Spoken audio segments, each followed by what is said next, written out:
بسم اللہ الرحمن الرحیم وبہ نستعین انہ خیر ناصر ومعین وصلی اللہ علی محمد وآلہ الطاہرین۔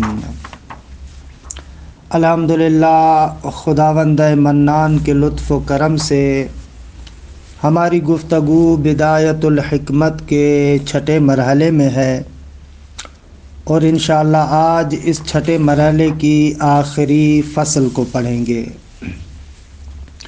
عرض ہوا کہ ہماری گفتگو مقولات اشر میں سے اعراض نہگانہ جو 9 مقولے عرضی ہے، عرض ہے، ان کے بارے میں گفتگو ہے۔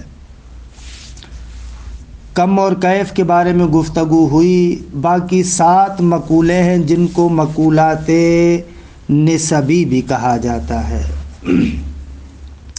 ان کو مقولات نسبی اس لیے کہتے ہیں کہ ان تمام مقولات کا نحو وجودی اپنے اندر نسبت رکھتا ہے۔ ان کے نحو وجودی پر اگر آپ غور کریں تو کسی نہ کسی چیز کی طرف نسبت ہے۔ مثلا ان 7 مقولات میں سے پہلا مقولہ عین۔ یہ عین وہ مقولہ نسبی ہے کہ جس میں ہم کہتے ہیں کہ جب ایک شے مکان کی طرف نسبت پیدا کرتی ہے تو اس نسبت کی وجہ سے جو اس کے لیے عرض اور ہیئت حاصل ہوتی ہے اسے مقولہ عین کہتے ہیں۔ مثلا آپ گلاس کے اندر پانی ڈالیں، اب یہ جو گلاس کے اندر آپ نے پانی ڈالا کہ یہ پانی گلاس میں ہے، درست ہے، تو اب اس گلاس اور پانی کے درمیان ایک نسبت ایجاد ہوئی نا، یہ گلاس پانی میں ہے۔ اس نسبت کی وجہ سے جو آپ کہتے ہیں پانی یوں ہے، پانی کی جو یہ ہیئت کہ اس کا گلاس میں ہونا، یہ گلاس میں ہونا، اس کی وجہ سے جو اس کی ہیئت ہے، حالت ہے، عرض جو اس پر طاری ہوتی ہے، اس کو ہم کہتے ہیں مقولہ عین۔ یعنی کسی بھی شیء مکانی کو اس مکان کے اندر جب آپ دیکھتے ہیں تو مجموعاً مکان وہ متمکن اور ان دونوں کے درمیان جو نسبت ہوتی ہے، اس مجموعے سے جو حالت اور کیفیت رونما ہوتی ہے اس کو ہم کہتے ہیں عین۔ بس یہاں پر دیکھیں نسبت ہے مکان کی طرف، یہ پہلا مقولہ مقولات نسبی میں سے۔ دوسرا مقولہ متاع ہے۔ جس طریقے سے ایک شے مکان کی طرف نسبت رکھتی ہے اور اس نسبت مکان سے ایک عرض اور ایک کیفیت اس شے کے لیے آپ فرض کرتے ہیں، اس شے کے لیے ایک کیفیت اور عرض سامنے آتی ہے، اسی طریقے سے کبھی کبھار کیا ہوتا ہے جب ایک شے کو آپ زمان سے مقایسہ کرتے ہیں۔ مثلا آپ کہتے ہیں کہ زید 15ویں صدی میں تھا، یا مثلا شیخ طوسی 5ویں صدی میں تھا، تو اب یہ جو آپ شیخ طوسی کو نسبت دے رہے ہیں 5ویں صدی کی طرف، درست ہے، یا مثلا جو ابھی ہم بحث کر رہے ہیں یہ گزشتہ بحث کے ساتھ جڑی ہوئی بحث ہے، درست ہے، تو اب یہ جو ہم مختلف اشیاء کو زمان کی طرف نسبت دیتے ہیں، اس زمان اور اس شے اور ان دونوں کے موجود درمیان نسبت کے اعتبار سے جو اس شے کے لیے آپ ہیئت اور عرض محسوس کرتے ہیں اس کو کہتے ہیں متاع۔ اچھا، یہاں پر مرحوم علامہ ایک نقطہ ذکر کرتے ہیں کہ خوبصورت ہے، سمجھنے والا ہے۔ اگر دیکھیں کبھی کبھار کیا ہوتا ہے، بعض امور کے لیے وعاء اور ظرف زمان ہوتا ہے، درست ہے، وہ امور ایسے ہیں کہ زمان کے اندر تدریجاً آہستہ آہستہ رونما ہوتے ہیں۔ مثلا یہ جو ہمارا درس چل رہا ہے یہ آدھے گھنٹے تک چلے گا، اب یہ جو میرا درس ہے، یہ جو میری بات کرنا ہے، یہ اس آدھے گھنٹے میں ہے۔ یا مثلاً آپ ایک پتھر کو اوپر سے نیچے پھینکتے ہیں، مثلاً 1 منٹ میں یا 2 منٹ میں یہ کیا کرتا ہے، پتھر نیچے گرتا ہے۔ تو اب یہاں پر یہ پتھر اس زمان کے اندر واقع ہو رہا ہے۔ خلاصہ کلام، بعض امور ایسے ہیں جو زمان کے اندر رونما ہوتے ہیں، بعض امور ایسے ہیں جو طرف زمان میں واقع ہوتے ہیں، خود زمان کے اندر واقع نہیں ہوتے، طرف زمان میں واقع ہوتے ہیں، کہ جن کو کہتے ہیں کہ یہ امور آنی ہے، آنات فلسفی، آن فلسفی، کہ آن فلسفی وہی طرف زمان ہے۔ جیسے خط کے لیے نقطہ طرف ہے، اسی طریقے سے زمان کے لیے وہ جو طرف زمان ہے اس کو آن کہتے ہیں۔ عرفی طور پر آن ایک لحظے کو کہتے ہیں، وہ منٹ ہوتا ہے یا منٹ سے کم تر لحظہ، وہ زمان ہے، لیکن فلسفی اعتبار سے آن یعنی طرف زمان۔ اس کی مثال وہی ہے، اتصال اور انفصال۔ ایک شے جب کسی شے سے ملتی ہے، مثلا فرض کریں یہاں سے حرکت کرتے کرتے کرتے کرتے میرا ہاتھ دیوار تک پہنچتا ہے، یہ پہنچنا زمان میں نہیں ہے، یہ آنی ہے، دفعتاً ہے۔ یا مثلا انفصال، جو میرا ہاتھ ایک جگہ پر رکھا ہوا ہے، دیوار پہ رکھا ہوا ہے، وہاں سے جدا ہوتا ہے، تو یہ انفصال دفعتاً ہوتا ہے۔ اتصال اور انفصال زمان میں نہیں ہوتا، دفعتاً ہوتا ہے۔ اس کو کہتے ہیں کہ یہ آنات میں، آن کے اندر حاصل ہوا ہے، طرف زمان میں حاصل ہوا ہے، کہ انشاءاللہ اس کی تفصیلات قوت و فعل کے باعث میں بھی آئے گی۔ بس ایک شے یا زمان میں ہوتی ہے یا طرف زمان میں ہوتی ہے۔ وہ امور کہ جو زمان کے اندر حاصل ہوتے ہیں، وہ بھی ان کا حصول 2 طریقے سے، یا ان کا حصول بنحو انطباق ہے یا بنحو توسط ہے۔ اچھا، بنحو انطباق ہے یعنی کیا؟ مثلا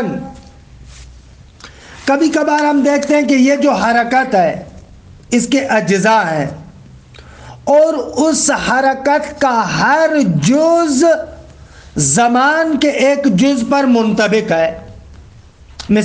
مثال دوں میں آپ کو، پہلے عرفی، آپ ایک راستے کو، مسیر کو طے کرتے اور کیا کرتے ہیں، قدم، ایک قدم، دوسرا قدم، تیسرا قدم، چوتھا قدم۔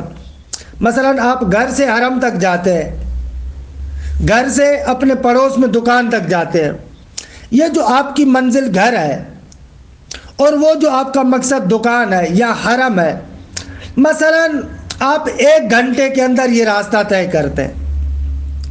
آپ یہ جو راستہ طے کرتے ہیں، آپ کا ہر قدم مثلا مثال کے طور پر 1 منٹ میں ہوتا ہے، تو اب آپ کے جتنے قدم ہیں ان کو اجزاء فرض کریں، اللہ فرض کریں، ہر قدم 1 منٹ پر منطبق ہو رہا ہے۔ تو یہاں پر کیا ہوا، ایک شے زمان کے اندر ہے لیکن زمان کے اندر اس کا ہونا انطباق کی صورت میں ہے، یعنی حرکت کا ہر جز زمان کے ہر جز پر منطبق ہو رہا ہے۔ اس کو ہم بیان کریں گے آگے چل کر، اس کو کہتے ہیں حرکت قطعیہ۔ حرکت قطعیہ ایسی حرکت ہے جب تک وہ مکمل حرکت پوری نہ ہو جائے تب تک مکمل حرکت وجود میں نہیں آئے گی۔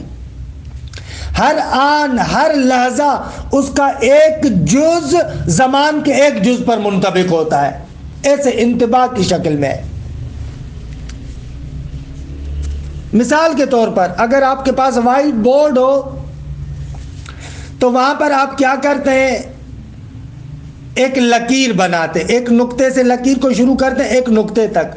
اب جیسے ہی آپ جو مارکر اپنے ہاتھ میں، اس مارکر میں آپ کیا کرتے ہیں، اس مارکر کے ذریعے سے ایک خط نکالتے اس نقطے سے دوسرے نقطے تک، لیکن خط اس طریقے سے کہ جیسے ہی مارکر کے ذریعے سے آپ خط نکالتے، آپ کے بالکل اس کے پیچھے آپ کے ہاتھ میں کیا ہے، اس خط کو صاف کرنے کے لیے وائٹ بورڈ اگر ہے تو آپ کے پاس ایک ایسی چیز ہے کہ جس کے ذریعے سے آپ اس کو کیا کرتے ہیں، ادھر سے خط نکلتی جاتی ہے اور پیچھے سے آپ اس کو صاف کرتے جاتے، صاف کرتے جاتے، صاف کرتے جاتے، ایسے ایسے۔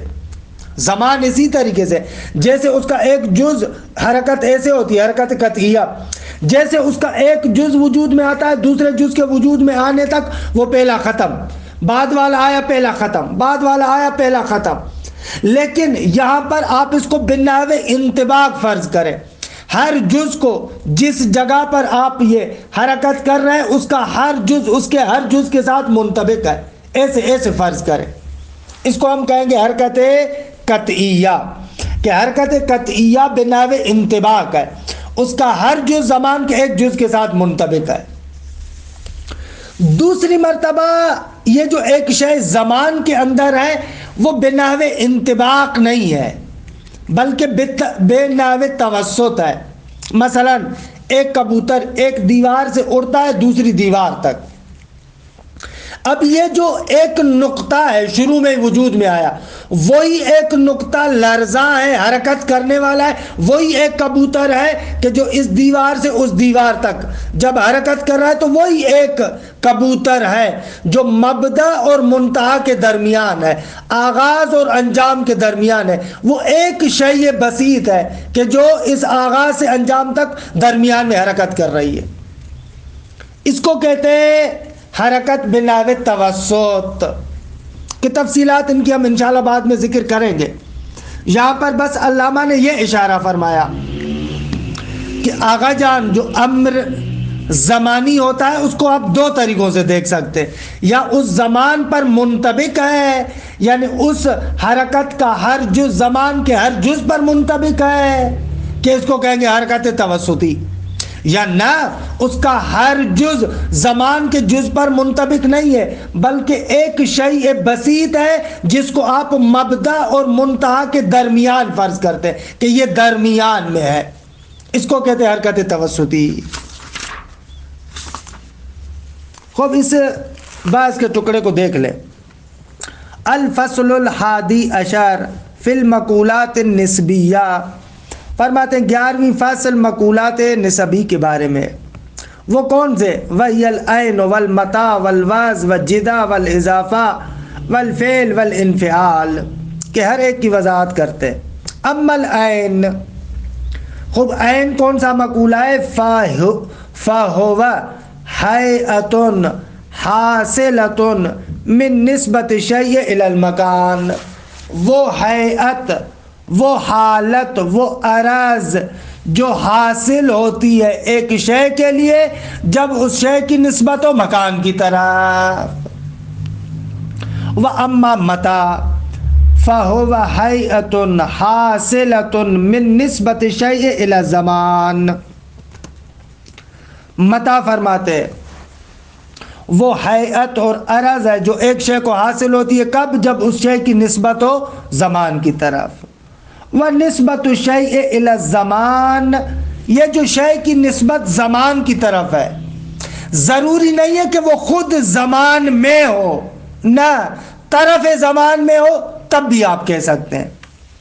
وَنِسْبَةُ الشَّيْءِ إِلَى الزَّمَانِ أَأَمُّ مِنْ كَوْنِهِ فِي نَفْسِ الزَّمَانِ، اب یہ جو ایک شے کی نسبت زمان کی طرف ہے وہ اہم ہے اس بات سے کہ وہ شے خود زمان میں ہو، کل حرکات جیسے حرکتیں ہیں، او فی طرف ہی، یا نفس زمان میں نہ ہو بلکہ طرف زمان میں ہو، وہو الآن، اس کو آن کہتے ہیں فلسفے میں، کل موجودات الآنیت الوجود، جیسے موجودات جو آنی ہے، آنیت الوجود ہے، جیسے اتصال زمان میں نہیں ہوتا، انفصال وہ لمحہ جہاں پر جدا ہو رہا ہے خب وہ زمان میں نہیں ہوتا، والمماسہ ونحوہا، ملاقات ایک شے دوسری کے ساتھ ملتی ہے، یا اس کی طرح اور امور جو امور آنی ہے، ان کو بھی آپ ان کے بارے میں بھی کہہ سکتے ہیں متا کو، یعنی زمان کی طرف نسبت میں ضروری نہیں ہے وہ شے خود زمان میں ہو، چاہے زمان میں ہو یا طرف زمان میں ہو۔ وَقَوْنُهُ فِي الزَّمَانِ أَأَمُّ مِنْ كَوْنِهِ عَلَى وَجْهِ الْانْطِبَاقِ، اور ایک شے جو زمان کے اندر ہے وہ بھی اہم ہے اس بات سے کہ چاہے اس کا زمان میں ہونا بنا انطباق ہو، جیسے حرکت کا ہر جز زمان کے ہر جز کے ساتھ منطبق ہوتا ہے، کل حرکت القطعیہ، جیسے حرکت قطعیہ ہے، او لا علی وجہ ہی، یا نہ بنا بر وجہ انطباق نہ ہو بلکہ مبدا اور منتہا کے درمیان توسط کے عنوان سے اس کو آپ فرض کرتے ہو کہ حرکت توسطیہ میں اس کے بارے میں گفتگو آئے گی۔ اگر مثال آپ ذہن میں رکھنا چاہتے ہیں تو ایک دیوار سے جو کبوتر اڑ کر دوسری دیوار تک جاتا ہے، یہ کبوتر جو درمیان میں جا رہا ہے لرزاں ہے، اس کو فرض کریں۔ وَأَمَّا الْوَازِ، اچھا یہ ہو گئے عین اور متى، بقایا مقولات واضح۔ ایک اور مقولہ نسبی ہے واز۔ واز میں کیا کہتے ہیں؟